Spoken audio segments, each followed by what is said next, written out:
पहले भी आए थे, अब भी आएंगे, बाद में भी आएंगे, क्योंकि छत्तीसगढ़ प्राणों से प्यारा है। और आज विशेषकर छत्तीसगढ़ की इस पवित्र धरती पर एक तो मैं किसानों से संवाद के लिए आया हूं।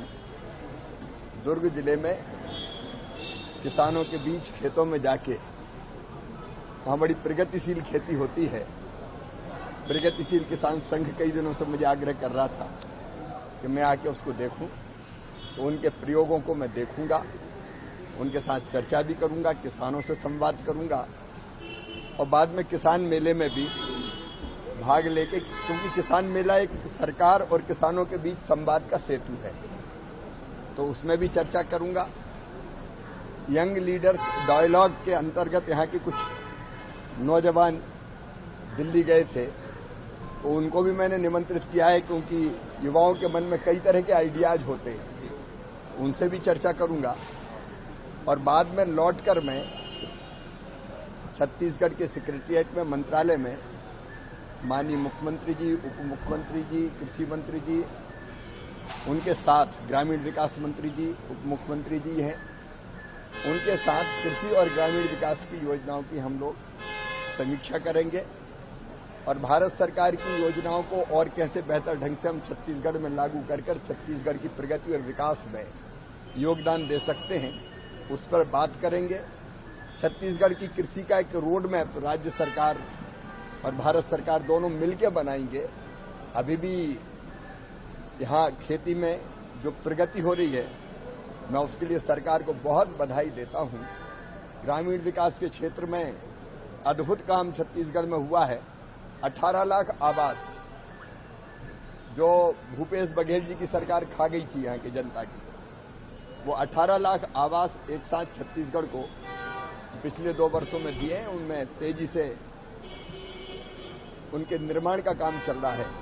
छत्तीसगढ़ की ग्रामीण सड़कें हो या छत्तीसगढ़ में ठीक से विकसित भारत जी राम जी योजना को लागू करके गांव को पूर्ण विकसित गांव, गरीबी मुक्त गांव, रोजगार युक्त गांव, स्वावलंबी गांव बनाना हो, इस पर भी हम लोग चर्चा करेंगे। आज का पूरा दिन समर्पित है छत्तीसगढ़ की जनता के लिए, यहाँ की खेती के लिए, यहाँ ग्रामीण विकास के लिए। केंद्रीय बजट पेश होने वाला है सर, किस तरह से रहने वाला है बजट? किसानों के लिए, जो आम जनता उनके लिए किस तरह से रहने वाला है सर ये बजट? प्रधानमंत्री श्रीमान नरेंद्र मोदी जी के नेतृत्व में एक वैभवशाली, गौरवशाली, संपन्न, समृद्ध, शक्तिशाली, विकसित और आत्मनिर्भर भारत का निर्माण हो रहा है। ये बजट उसको और गति देगा।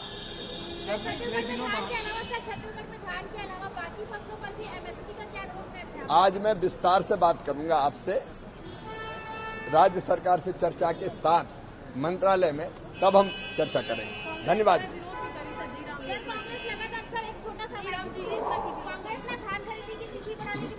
देखिए, कांग्रेस का काम तो केवल विरोध करना है।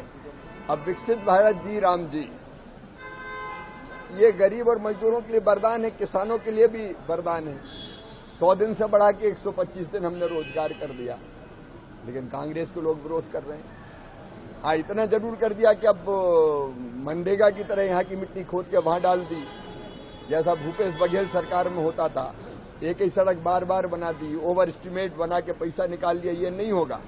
एक एक पाई, एक एक पैसा गांव के विकास में लगेगा, तो विकसित भारत का जो प्रधानमंत्री जी का संकल्प है, उसके लिए विकसित गांव जी राम जी योजना के अंतर्गत बनेंगे और गांव का प्लान बनाएगी ग्राम पंचायत।